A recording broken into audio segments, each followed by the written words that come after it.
Right, we should do anything possible in order to beat quantum gravity to the lunch. And therefore, we will start promptly with the second lecture of Bill. Okay, thank you very much, Alexei. And I did fix the date, just in case.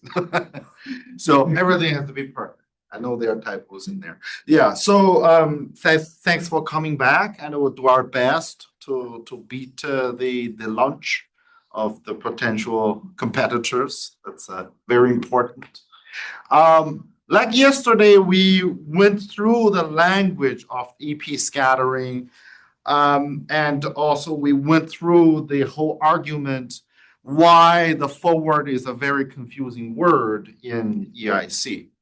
So then today, we're going to look at the physics objective related to the forward physics, also the instrumentation, and some real examples of our, let's say, our forward physics. One thing we won't talk about, but I will say that during the rest of the part is the construction and also the operation challenges.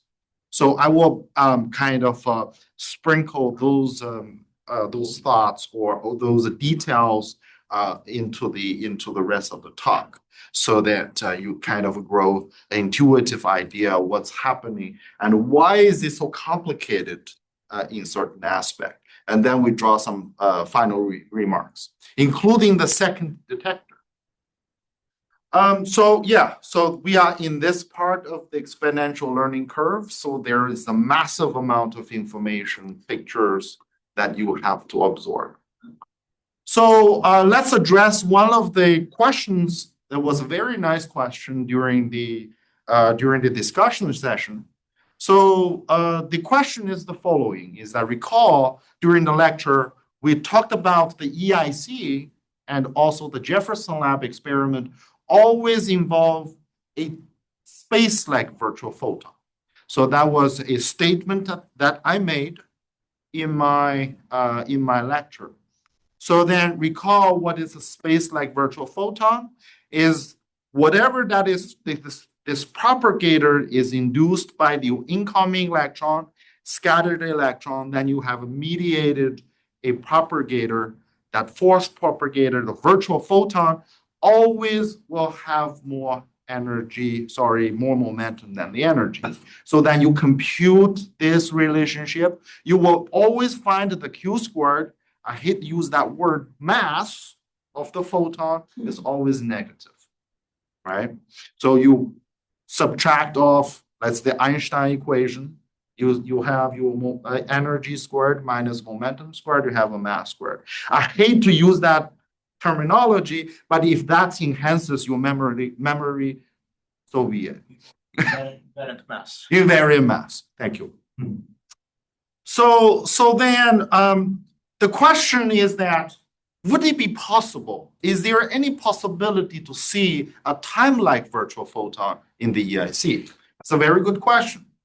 So the answer is yes, but not in a way where you will have this induced directly from the primary incoming and outgoing electron. I'm giving you as this example. The particular example I'm giving you is called the time-like constant scattering. So then in this interaction, you have incoming electron, outgoing electron, induce a space-like virtual photon, then probe inside of this Heisenberg diagram, and then you have a photon that is emitted out. So this secondary induced photon that is directly coming out of the structure of the soft structure of your interaction, then this will then further decay into a mu plus mu minus or E plus E minus. So this is your time-like virtual photon that is potentially will happen. This is one of the primary channel that we understand this soft, non-perturbative structure of the nucleon. So yes, absolutely. So this is a possibility. So I was not quite, let's say, I should not have made so definitive of remarks. So I apologize for that, but I hope we remember this particular example. And another thing to enhance your memory, I intentionally lied about the pseudo rapidity, remember, measuring the forwardness of your interaction. And I claimed that the pseudo rapidity of 1 is equal to 45 degrees. That is also another lie to enhance your memory. So it to be strictly speaking is 0.88 if you do the math. Yes. Got that part? I do correct this intentionally made mistake. Of course, I didn't correct that part. Okay, any question before we dive into some dense material? Yes. How the negative sign is taken care. Very good question. So the negative sign will be on the other side. So you can see that this is only half of a detector. This is your interaction point. Oh, And the other half of the detector over here, that is your negative. but we are saying that this direction in this picture is forward direction, right? This is forward direction, yes. This is, imagine the EIC, the proton going direction defines your forwardness. And then the backwardness is your electron going direction. Okay, thanks. Okay. Yeah, so this what's this negative? So often going forward, you will have your pseudoscience friend or a scientist from another field. He or she will say, hey, what do you do? And we probably will try not to engage a very deep conversation. We'll just say we're trying to study the property of the proton. And he or she may say, yeah, well, what there is to be studied? 30 years ago, we know all of these. What have you guys done in the past 30 years? And why are we still studying this? So I think it is an answer that we need to be addressed. We need to treat this kind of question properly and also cautious. Not only that the pseudoscience friend that is thinking this is also our like physics colleagues from other field also questioning the same thing. So the answer is that we have not been really concentrated on the static nature or the static property of the nucleon structure or the proton structure. We have been actually learn a lot through various of experiments and various of wrong assumptions that we prove ourselves wrong, learning the structure or the dynamic structure of the protons and nucleons. I give you an example. 30 years ago, the mass compared to the 30 years to what happened or what was there 30 years ago, none of these static quantities, mass, spin, charge, and the baryon number, none of these static quantum numbers or properties has really changed. But we have learned that the gluons has played a significant role in each of these properties, where in the past, we just thought all of these attribute to the quarks. I'll give some example. The proton mass. We thought, okay, the proton mass, you have 3 quarks and simple. We divide the 990 MeV by 3, and you have each of the quark mass like 300 MeV. You add 3 quarks, and you get the proton. Well, no, it doesn't work like that. We learned that, but we couldn't definitely make that statement 30 years ago. The proton spin. We said, what's so difficult about that? We just have a one half from the negative 1/2 from the 2 U quarks, and then positive 1/2 from the D quark. Then we add 3 terms together, we get 1/2 for the proton. We also learned that this is not true. because gluon plays a significant role. So the mass term, we know now if free quark is only something like three free quark, if you add their masses together, it's about 10 MeV. But the proton mass is 1,000, almost 1,000 MeV, is 100 times that, right? So where did the rest of the mass go? So here I'm quoting a specific study showing you that the quark mass is only very, very small portions of it. The most of it is your gluons and also your gluon interact with your Higgs. And this is, you can see the proton mass budget, and you have your muon or the rho mass budget. You have the ion mass budget, and you have your kaon mass budget. And you can see that the valence quark only is a very, very small a fraction of those mass terms. So most of it is your gluon interaction and also interaction with Higgs. We didn't know this 30 years ago. This is very new. And what about the spin through various of polarized measurement? We look at the structure function, polarized structure function G1, and if this is only due to the quarks, then the expectation value, if you integrate all of the areas underneath this wave function, the expectation value is 0.25. And what did we measure? We measured something that is significantly lower than that. So then, meaning that our expectation or our assumption of the spin that comes completely from the valence quark, that is wrong. So then later on, we found out, that contribution is only something like, you can see the valence quark is only like something like a 60 to 70% of it. And then we have then gluon, that is the other almost 40%. Right. So this is very important for us to remember that this is not all to the quarks. The proton radius, this is another example. I want to mention it to you. A good example, not to just listen to your supervisors. Be curious. It's a very nice story about this. So before 2010, the mass of the proton, the radius of the proton is known to be 0.88 Fermi. So we know 1 Fermi is 10 to the power minus 15 meter, and then 0.88 Fermi is just a little bit less than that.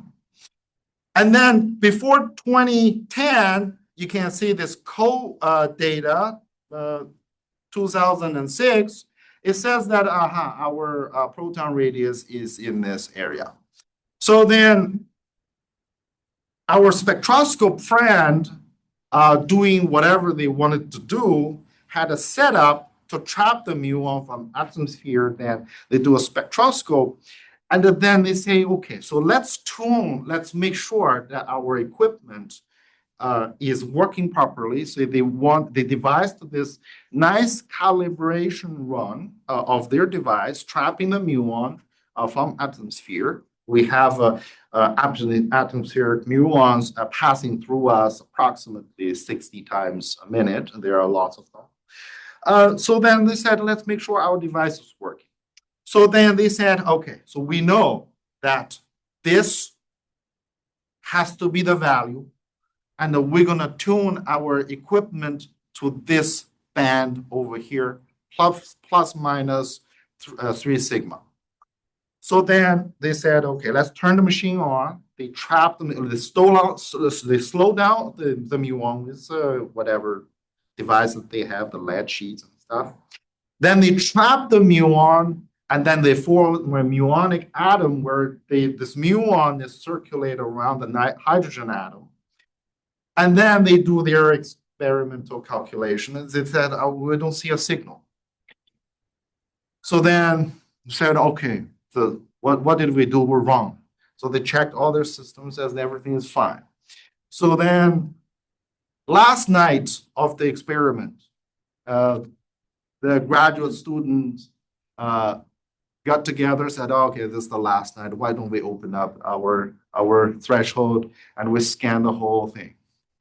And what they found is this, that this is their measurement. A look at the uncertainty. Then, oh my God. So after that, has been various of experiment repeating. You can see that all of the measurement done afterwards has been agreeing with this measurement that is from the spectroscope community.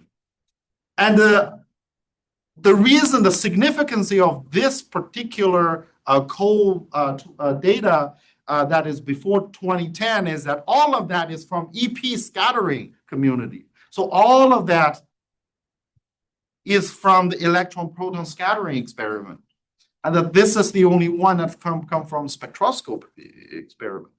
So then, because they have so much less uncertainties, so that now I think we have to kind of concede to this as probably is the gold standard.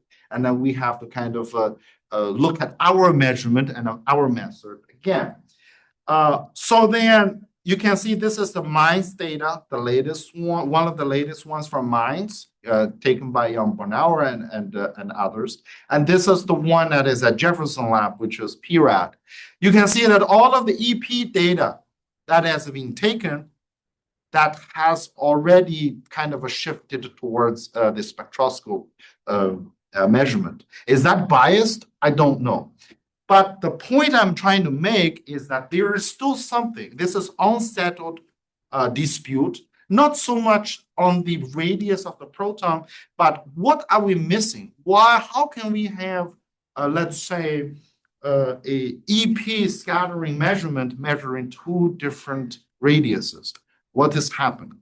So we are kind of disagreeing within the field what is happening, and we need to really kind of make more measurement. This is unsettled problem, but it's less of a problem for humanity, but it's more of a problem within the community. So we're still exploring that. So we also have this identity kind of interesting puzzle. So how many of you think that if you are given a picture of a proton, you think, aha, that's a proton, but the other one is kind of a weird. How many of you think that the proton should look like this? The 3 valence quark with string that is attached to formulate a triangle. Put your hand up. If you think A is a kind of according to your taste of a proton image in a non-disturbed state, that should look what that should look like. Okay, good. How many of you from Jefferson Lab community? Right? What about B? How many of you think B is more appropriate? Okay, that's good. Yeah, very good. So, like, this is an interesting problem, right? I have a follow-up, trust me. So if you look at the Google, the mighty Google said, I don't understand which one should be like the more appropriate. Then you search on Google. You can see that the Google will give you both kind of answers, right? Some of them have these triangles. Some of them have a Mercedes star in the middle. And funny enough, that if you look at the Wikipedia, the English version of the Wikipedia, this picture is there to describe the proton. But then if you look at the Wikipedia in any other language, it's this picture. That has to be in Fawcett filter. So what exactly are we talking about here? Why could there be like so much like opinion floating around on this particular issue? So I quote, I did not make this particular slide. This slide is taken from a lecture given by Mr. Strong Interaction himself Frank Wilczek in his most recent 50 years of quantum chromodynamics series. And he said, well, we can have this triangle, no problem. You can put a string attached to it. The subtlety is that in this case, then the baryon number, we know that proton must have a baryon number of 1. In this configuration will be carried 1/3, 1/3, 1/3. No problem. And he later then on, I didn't write this, he wrote it. He said, or it's likely that it's actually better to have this. The subtlety is that in this picture here, you have a string, 3-string that is attached to, let's say, these colored object, that's quarks. And then all the 3 strings terminate on one point, where this string here could carry a baryon number, where the rest of the 3 carry no baryon number. He said this is actually a better configuration. So, recap. If this picture A is correct, if we have a triangle, then the baryon number is likely to be shared by 3 quarks. And if the B is correct, then the baryon number could be carried by this string object in the middle, and the rest of it carry nothing, right? Who think that, well, we are humanity or human of one, I think all of us are, right? So we are human identity of one. So what defines your identity? I mean, don't tell me it's your passport. Of course, you ask the ICE right now, they will think that way. Right? You lose your passport, then you lose your identity. But what defines, let's say, our identity of human? So if we lose one, let's say, one part of it, let's lose my arms, would that be counted against me? Would that be less, right? So this gets philosophical very quickly. Of course, I'm an experimentalist. My point is that if there is a structure here to be probed, we must be able to see it. It has to manifest itself somehow. And here is a more reading material. Here is a lattice QCD studies that was performed looking at the enhancement in the middle, that's showing that there is a strong enhancement. Not just you don't just see a triangle. There is an enhancement in the middle that could mean something, but they didn't insinuate that. And at the similar idea, you probably heard about string theory, and Gabriel Veneziano, the second author here, he did a lot of work on string theory. And in this original paper written in 1997, so he said that, look, from his expertise on string theory, he does not see how you compute a path integral. That how you can do a stable path integral, you have a triangle. It has to be a junction, to be namely specifically a baryon junction in the middle that carries the baryon number. If there is a converging point, it has to carry the baryon number. And of course, and one thing I didn't mention is that the Wilczek here, he called this object a virton. So if you see the rest of the slide, the virton, parton vertex, or baryon junction, they in fact is the same thing. So are there experimental evidence showing the virton or the baryon junction exists? I think Dima, when he was a postdoc, he was a young postdoc working for Gabriel Veneziano, he actually wrote a paper that's insinuating that there has to be an experimental connection in the high energy PP collation. And I invite you to read that. And it's a very interesting read that connects the baryon junction to the sudden emergence of the head-on collision for the S Phoenix and star, and there's a sudden emergence of the excess of the baryons compared to the charge.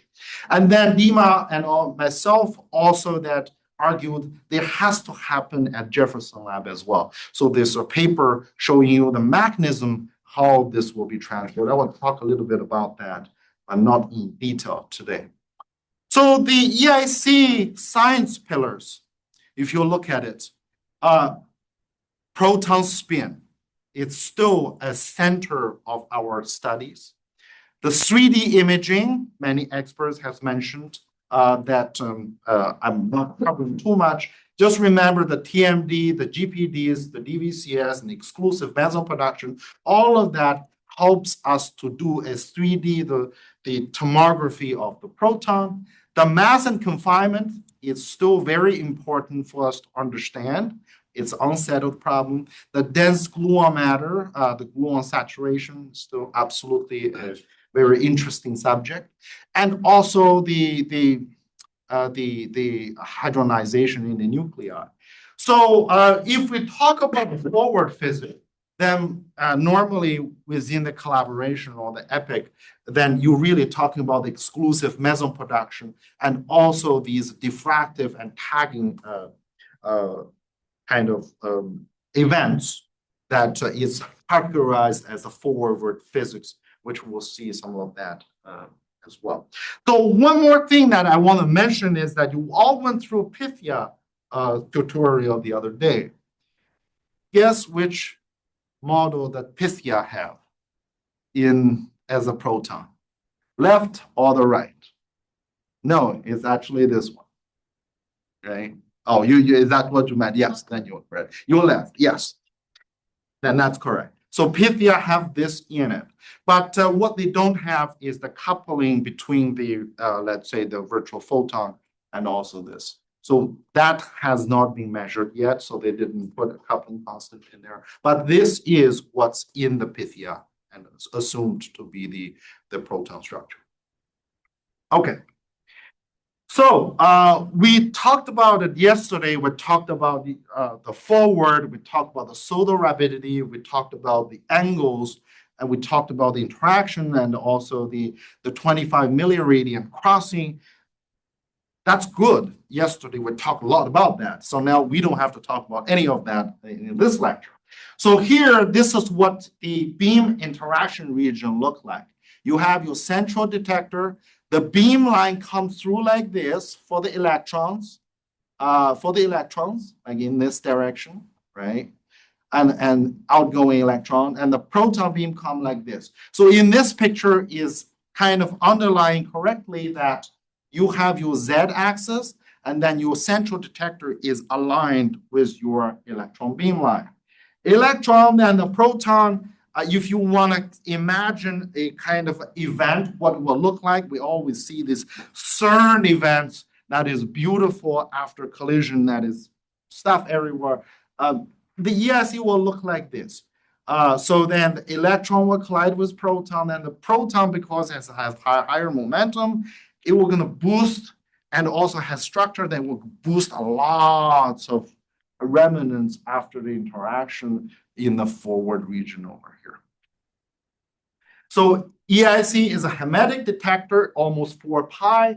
We have 4 pi coverage for your tracking, for your particle identification, and also for your energy determination. So it's a really not a cheap detector to build, but then they give you a full capability of resolving the interaction exclusively. Exclusive means that there is no particle left behind. Your missing mass is 0. Very good to study the proton tomography. So you construct all pieces of watermelon. Crossing angle, I have to say no more. This to allow us to really access the eta larger than 6 for the neutral particles that actually eta up to infinity, which is really impressive. Full detector stack of EPIC. Of course, this is not in scale. Our EPIC detector is squashed in the middle. That is approximately 10 meters long. And like I said, you can see that this is 25 milliradian crossing angle. Imagine what is it like if it is a 5 milliradian crossing angle. Everything will be so squashed that you have absolutely nowhere to walk or to do service. Forget about it. So electron beam line, you can see that passes through like this. And we call this region the far backward region because the detector here, the end cap, we call it the backward region. And then because this is eta of something like less than 6, we call it the far backward region. And we call this the far forward region. So we have the forward region, then we have the far forward region. So you probably cannot see too much because everything is colored. But in the EIC, we really stuffed every single corner with detector. As an example, in the far forward region, we have a luminosity monitor that is over here. This is to monitor what is the kind of, to give you the absolute normalization of your electron beam. Because when the electron beam bends, it produces the synchrotron radiation, and we use that to determine from one bunch of electron what is the luminosity difference from the next bunch. Or we take data this year, then what is the, let's say, the normalization to the next year's data. So this is almost our, let's say, that normalization detector, very important. We also have the low Q square tagger. So these detector combined with the backward detector stack, we will cover the Q squared from the highest of the hundreds of Q squared of hundreds of GeV squared to something like a 10 to the power minus 7. So these will give you 10 to the power minus 7 GeV. Unfortunately, there is a hole because the beam pipe is in the middle of the luminosity monitor and also this local square tagger. We in principle, if we're smart, we would say, you know what, let's make the beam passes on the bottom of our low Q square tagger. That will resolve that hole. But you can see how much beam we have, how much space that we have. There is no space. That's why that for the second detector, we have a 35 milliradians of a crossing angle. So then give us a little bit more space. Far forward region, you see what is the stack of things. These are the magnets that trying to bend the proton after the interaction point. You're trying to kind of focus the proton. You're trying to bend the proton so that you bend them away so that you have something called the 0 degree colorimeter. Let's say, where is the 0 degree colorimeter? My favorite detector. This is the dipole. This is, so the 0 degree colorimeter is here. So this directly sees, you directly have the vision of the interaction point. There is nothing in between except a window from the beam pipe. This is to detect the charge of neutral particle, like the photons and protons, to pseudo rapidity of an infinite. And these are magnets trying to bend the proton away from this neutral detector. So any charged particle can be bent away. Of course, we're not going to waste the space. If there is a space, we put the detector inside, including, where's the picture? A magnet. This is the B0 magnet, which is the very first magnet after the interaction. You can see there's a electron beam pipe coming this way. This is the proton beam pipe going that way. You can see there's a little bit of space. We put detector in there. So this is the B0 detector that is look like a 5 Pac-Man plus a chubbier Pac-Man. I'll talk about those a little bit later. So if you're talking about, let's say, the forward physics, the definition, the classic definition at epoch is that the remnants of your interaction or your proton after the interaction need to be detected by the far forward region detectors. So what are these? The B0 detector, which is embedded inside of the B0 magnet. You also have the Roman pot that is kind of like a slot. You will see that tag the proton beam. If they are deviate significantly by the interaction at the interaction region, then they will actually be detected by the Roman pots. And then you also have the off momentum detector that is hidden in this area. The Roman pot is over here. If the proton or the charged particle are bent too much by the magnet after the interaction, they will get picked up by either the Roman pot or the combination with the off momentum detector. And then you also have the ZDC, the 0 degree colorimeter, detect all of your neutrons and protons, protons and also photons. So neutrons and photons, the neutral particles. So I'm also putting some angular coverage over here. You can see that the B0 will give you 5 milliradian coverage to 20. And then your Roman pot is 0 to 5 milliradian. Off momentum is less than 5 milliradian, and Z will be something like 5.5 milliradian. You said, I don't understand what that means, milliradians. So this means that at 36 meters from the interaction region to the ZDC, it's about 60 centimeters. It's about this big of the detector. You will see a picture with respect to humans. ADA coverage. This is the tricky part because in this case, your ADA for the neutral particles is different from your proton particles, right? So then just take that as a grain of salt.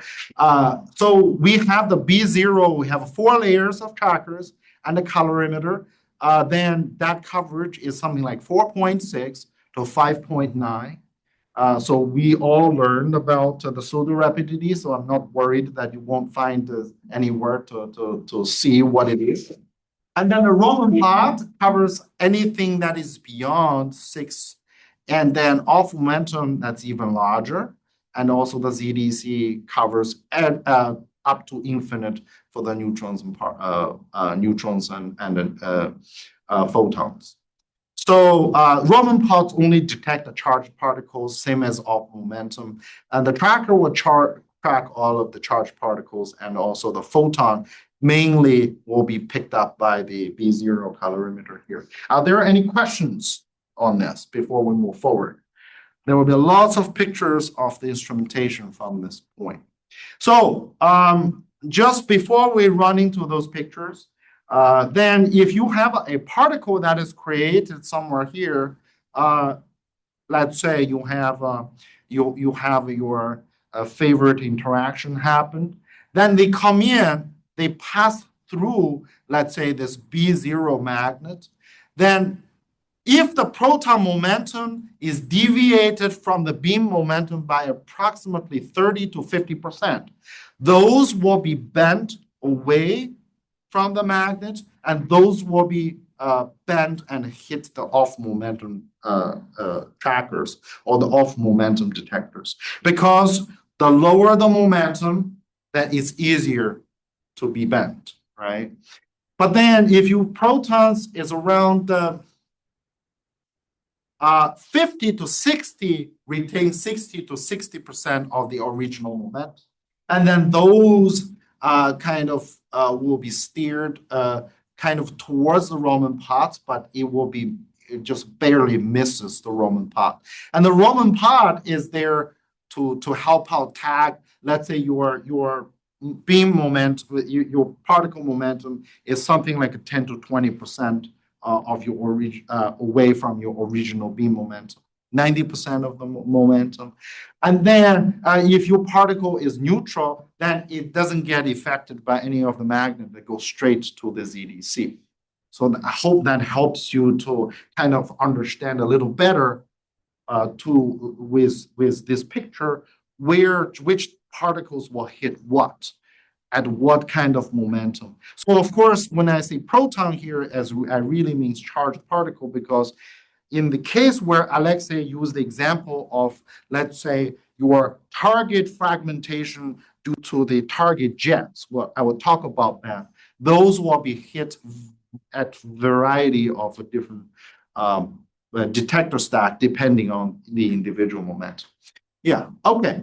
So here are some pictures that is easier, lighter in concept. We just enjoy those.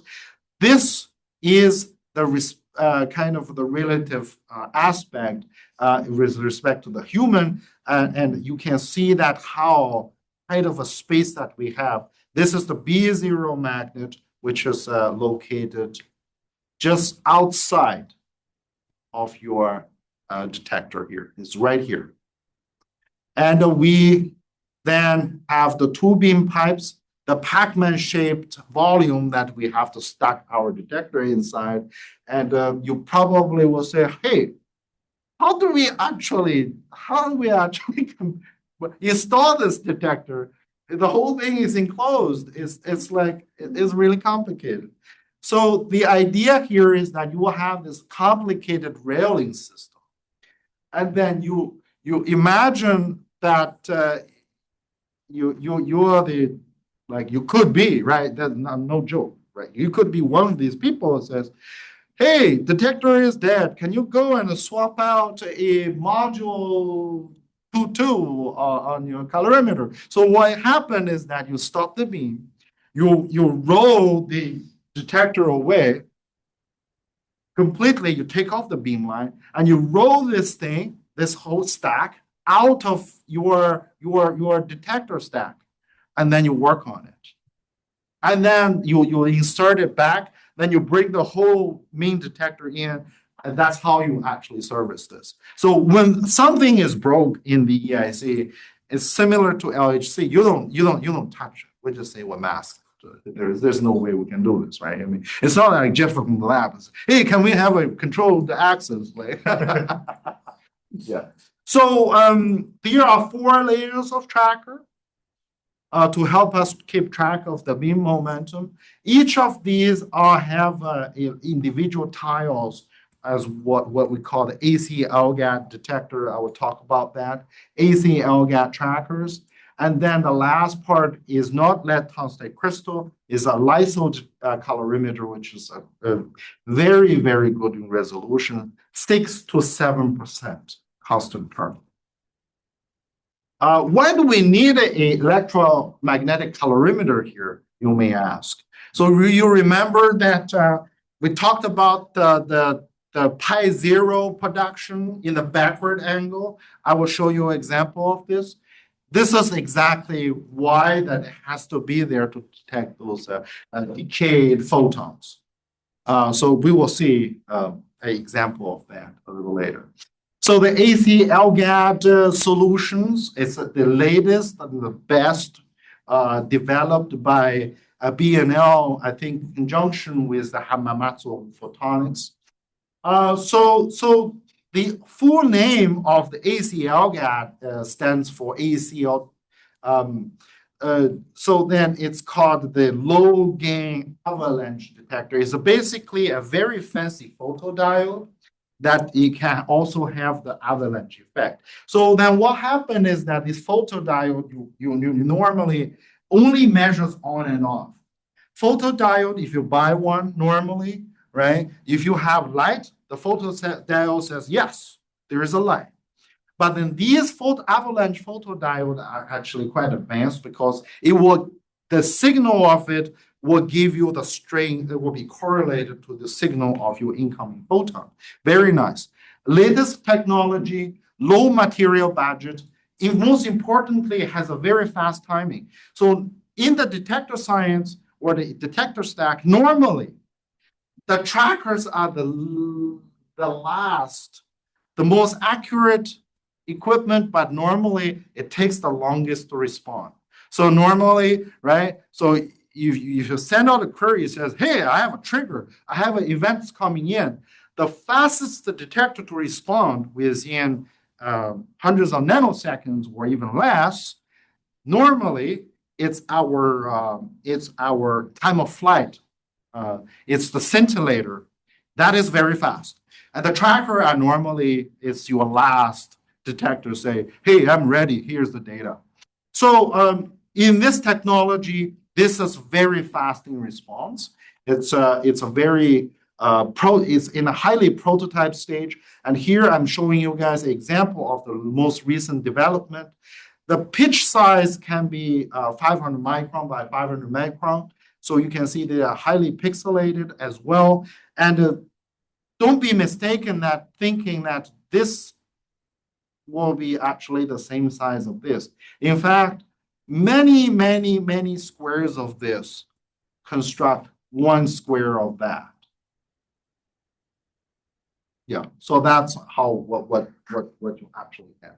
So yeah, so you can see that the pixelation Hamamatsu ones that is commercially available is about 2 millimeter by 2 millimeter, then divided in 4.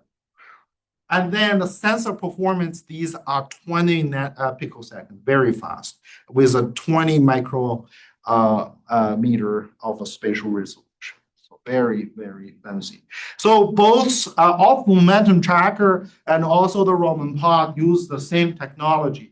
So then the red part is the cooling plate for these very fancy trackers. And the green and yellows are the overlap of these sensors after construction. So then you said, okay, you're probably wondering, what is the middle part over here? So that's where the beam will go through. So the Raman pods or any other detector that is close to the beam, you don't want to put them directly into the beam. These things will instantly kill a detector. You don't want to do that.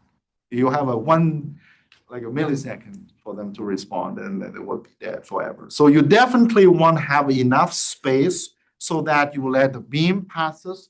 So the rule of thumb is that you will place or you have these openings and you have a 10 sigma safety margin, meaning that if your opening here is 10 centimeter, that means that the beam size should be around 1 millimeter or 1 centimeter. So it's actually the other way around. If your beam size is 1 millimeter and it's egg-shaped like this, then you need to make sure that your detectors covers the area that is 10 sigmas away, meaning that 10 centimeters away. So that's how the Raman pod is constructed. Here I'm showing you a spray of momentum, of various of momentum at the 275 GeV, plus or minus 10% of it, then how those particles will trace. As you can see that there is basically a river of particles that is being covered by the Raman pod. So that studies defines how big the Raman pod have to be. So here is what is the momentum, what is the measured transverse momentum distribution or resolution compared to the momentum. After all, these guys are trackers. You basically have two stations. You track the momentum of your particle, then you back reconstruct what is the momentum of that particle. So then you can see that the resolution, yeah, it's not bad. So here is 2%, here's 20%. So depending on various of energy that you have, it's not bad. It's not bad. It's around 10%. So yesterday we had another discussion, right? So experimental physics, if you ask what is the percentage that our instrumentation should be, it should be around 5%. for a very good reason, because statistical wise, also the technology wise, 5% is just a good compromise, right? 1% is too much. So definitely don't think that the higher amount of statistics that you take is going to improve suddenly your results, because the systematics for this instrumentation uses or kind of applies the 5% rule. So if you have your statistics when you design experiment, don't say you need 1,000,000 events. You need about 1,000 events per beam to get a 5% statistical error. And in the end, those errors added in quadrature, and you get around 6%. With your statistical error. All right. So this is what our ZDC looks like, which have the direct view of your interaction region. As I mentioned, you can see this rail tracks is that if you want to do service, this detector goes out that direction or goes in. The beam detector can slide like this or like that. And then you can slide out the B0 for service. And our ZDC have a direct view of your interaction region. And I can only guess this is probably Colin or Alex Jench's footprint over here. So yeah, so you can see that this is where this detector is. And can you imagine that if you have a 35 milliradians crossing angle, then we will actually have more space over here. And that now we can talk about other more higher or better, larger acceptance detector technology. Yes, but this is really constrained just by the space. Yeah, and the whole thing is constrained by the existing hall geometry. So all of these building-wise, they are all existing structures. Nothing is new. So ZDC.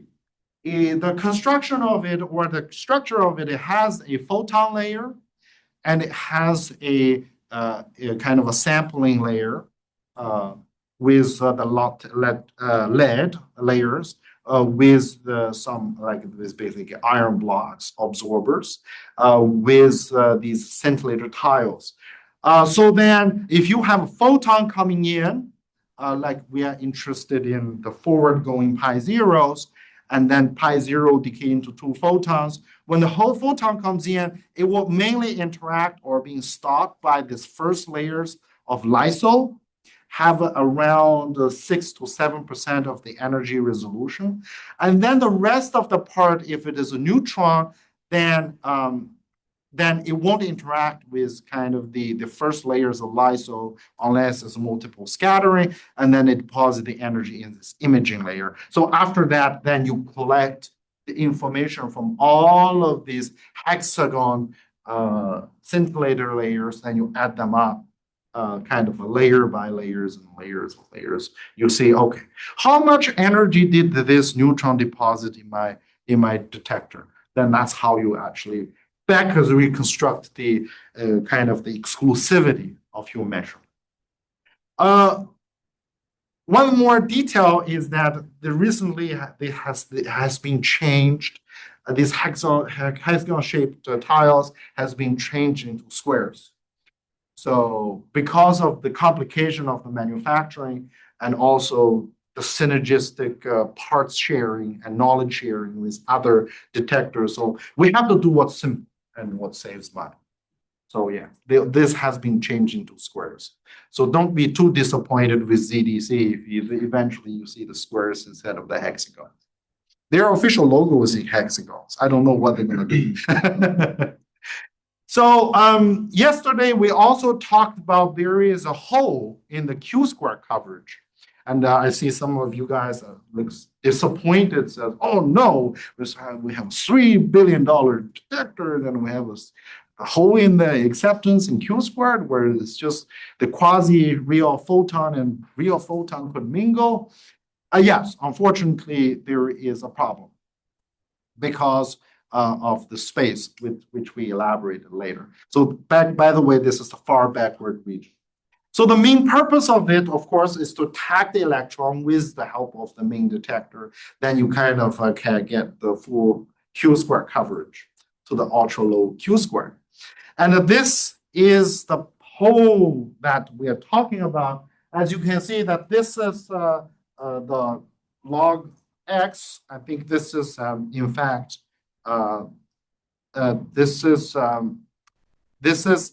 not a Brook X. This is just some arbitrary space.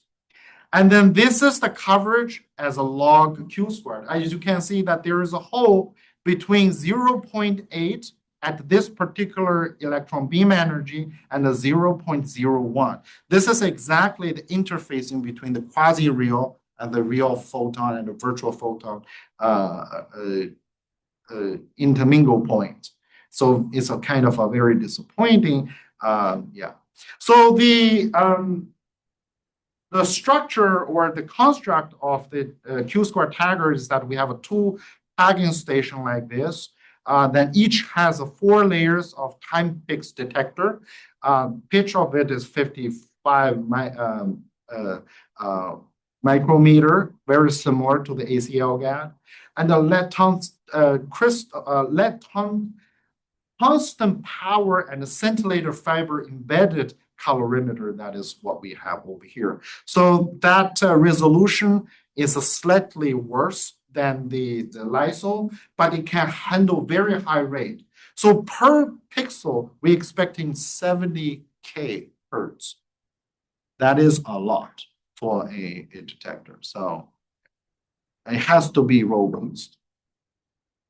So now let's go. We went through all of the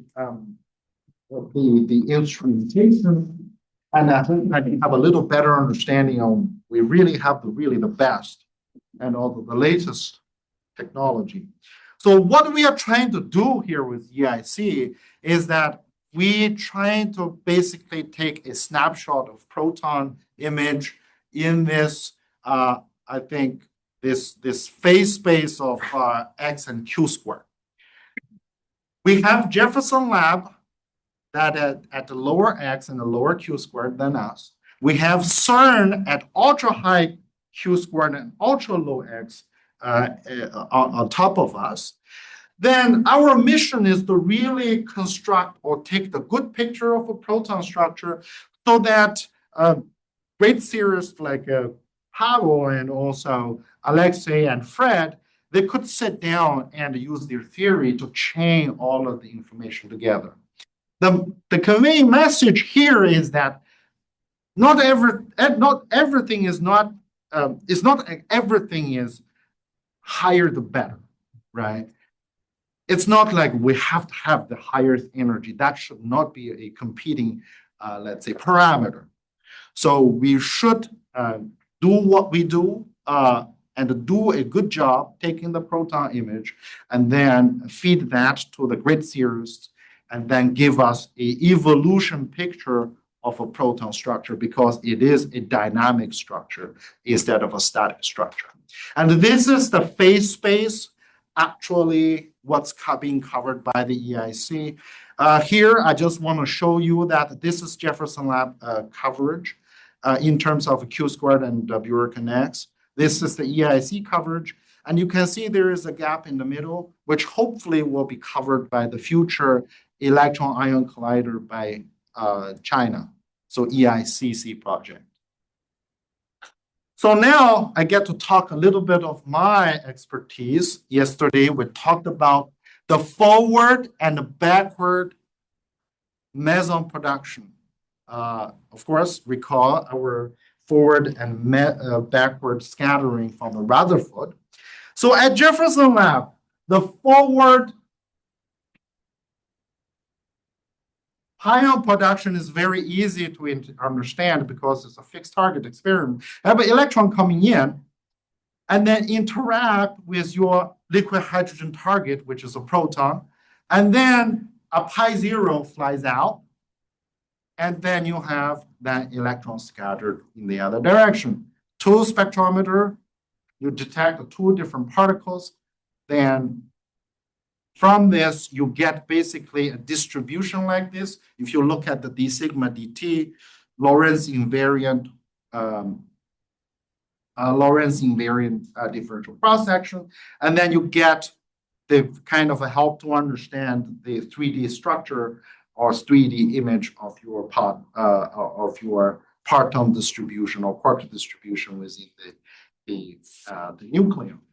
But then if you look at this picture and you go higher in T scattering angle, there's a very interestingly enhancement of what we call a U-channel peak.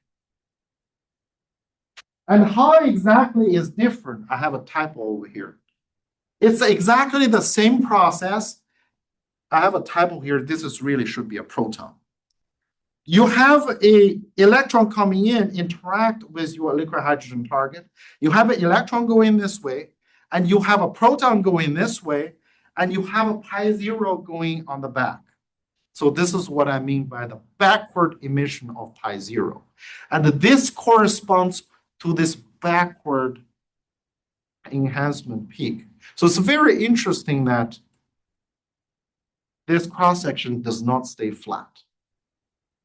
And this type of picture give you whatever it is. I have to admit, I don't understand the fundamental underlying physics, but what I do understand is that there is an exchange from the target to the ejected proton. There's a baryon number exchange. So what could that be? Could that be with sensitive to the baryon junction? I don't know. It needs to be looked at. But the only thing we know is that there is experimental data showing there is enhancement. And how does that look in the EIC? Of course, I did the trick of boosting, right? Yesterday, we went through all that. Your forward pi zero production in the T channel in this region, from this picture, you boost it to the EIC frame, it will look like this. Proton come in, proton goes out, electron comes in, electron scatters, and you have a pi zero that is scattered at the wide angle into the central detector. And then in the backward U-channel scattering to harvest this peak here is you have a proton come in, electron come in, interact, electron scattered, this part is exactly the same, and the proton and the pi zero will switch its identity. So there is a baryon number exchange process going on. Your original proton will swing into a pi zero, then this will hit the far forward region. So that's why we need an electromagnetic calorimeter here, and we need an electron calorimeter here. That's the main purpose for this, for the design. So yesterday, we briefly talked about, with Alex's question, what about with the far forward region, could we actually learn something about the target fragmentation, right? The target jets, right? Here, I know that this is a very messy slide. I think this is one of the last slides that I will go through, but it's quite important because it's quite interesting that because this is one of the opportunity the EIC will give us where Hera didn't. So if we want to study, let's say the fragmentation function, we'll go to this picture, we have the electron, then take out one part of your parton. Either this will hydronize into a nucleon or a meson, it doesn't matter. So then we can study the fragmentation function, and then this is how normally we study it with EP scattering. And in the EIC, this will go to the backward end cap, and this will go to the central detector. But at the EIC, we can also actually study something that is very interesting and directly come out of the target fragmentation itself, whether it's a jet, whether it's a pion, or whether it's whether it's a photon, it all goes into the far forward region, all of these parts. So here, I want to just offer you two possibilities. Is that, of course, The PDF, what it is, I mean, we talked about this by Pavel, is that this is what which parton are we struck using this detector, right? The fragmentation function, then we can also, look at how we look at the fragmentation function is that how does the fragmentation function hadronize, right? That's the probability. Then what about this third part if we directly study the jets or the fragmentation function directly from the target? This is, I'm referring to an old terminology called the fractional function in the 90s, also written up by the Veneziano and his colleagues.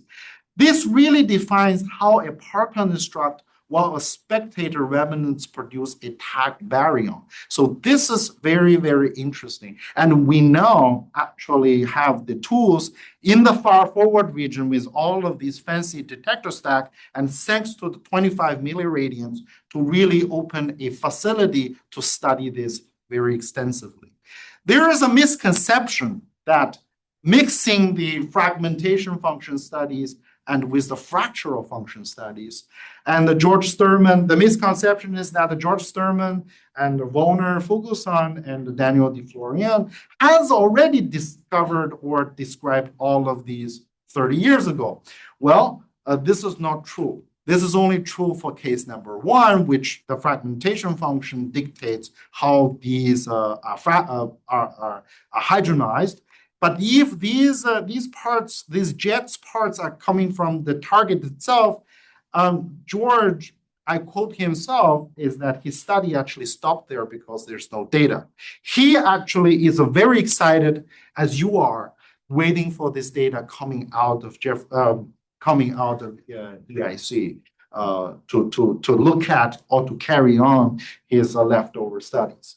But it's a very disappointing that I have to say to George is that currently there is no hadronic colorimeter in the B0, because if you do actually serious about studying the, let's say, the target fragmentation of your hadronization, you would actually equip the B0 with hadronic colorimeter, but we don't have space. We have 4 layers of crackers. And also then we have a electromagnetic colorimeter, which is very unfortunate. So that's why me and my colleagues are trying to devise a proposal that can we make a liquid-based colorimeter, then we just inject this liquid to fill the whole space. Of course, you have a container, and then that become our upgrade for the colorimeter in the future. Of course, I'll talk a little bit about that if Alexei invite me again next year. Promise. So I think I will skip that. The last remark is that we need a second detector. I think from the historical point of view, from let's say the history that we have learned, I'm giving you an example here, and also the physics significance of EIC, we need a second detector. I give a very simple example here. So this is a presentation slide I stole from Hugh Montgomery. He was actually the spokesperson of, I don't remember, it was a D0 or CDF. Yeah, so it's one of the two, and Paul Granis is his counterpart from the other experiment. So they jointly give this presentation.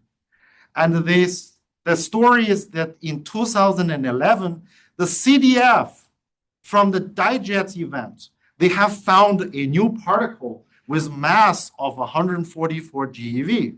Said, here, look. From the data analysis, looks robust. Only later on, the D0 said, no, we don't see that. Right? So what we learn from that? If we actually believe that there is nothing at the EIC, nothing new that we will see in this unexplored kinematics, and there's nothing worth checking or double check to assure ourselves, right? Then we only have one detector. But if we believe that EIC will give us something that is worth double checking, could be potentially groundbreaking, then we absolutely have to have a second detector. And of course, the funding scenario does not look very bright, but I'm sure if we all work hard together, that will probably change. Yeah, thank you.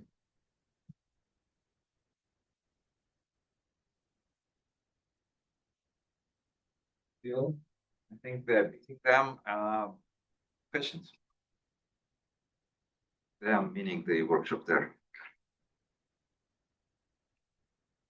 Yes, well. So I think you bring up this very interesting question about the force that connects three quarks inside the proton.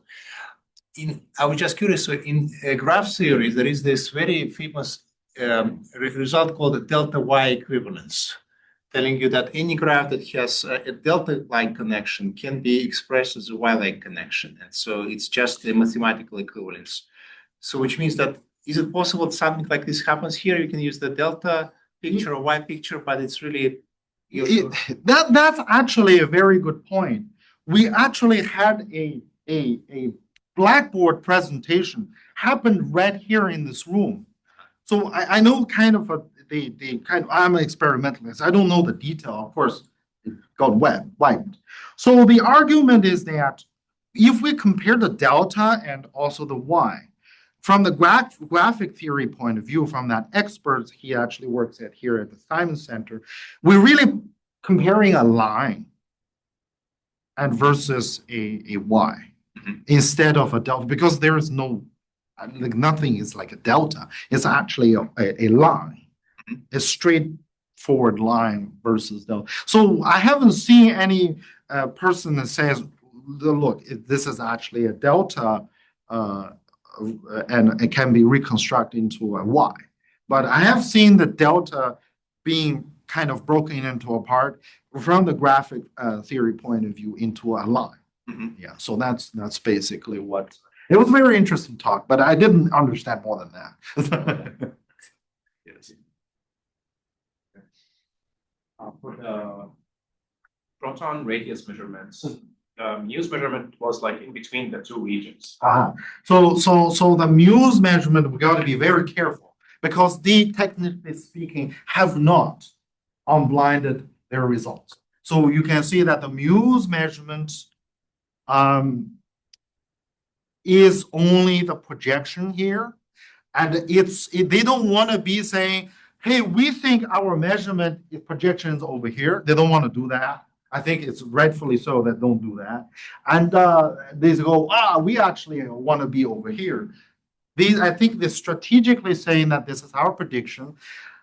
The value, it doesn't matter. But the Muse collaboration have done something, I think, to tell the community saying that, look, our error bar is too big, and it's likely that we won't be able to answer the great question or the set of the dispute. I think that's my understanding of my interpretation of this. But I'm sure, one thing that I'm 100% sure is that they have not unblinded their data. In fact, there's one more run period, small one, and then they will be then running into an analysis period, then unblinding their data. But the one thing that to take away from this plot, if anything, is that the Muse uncertainty is likely to be too large to settle the dispute.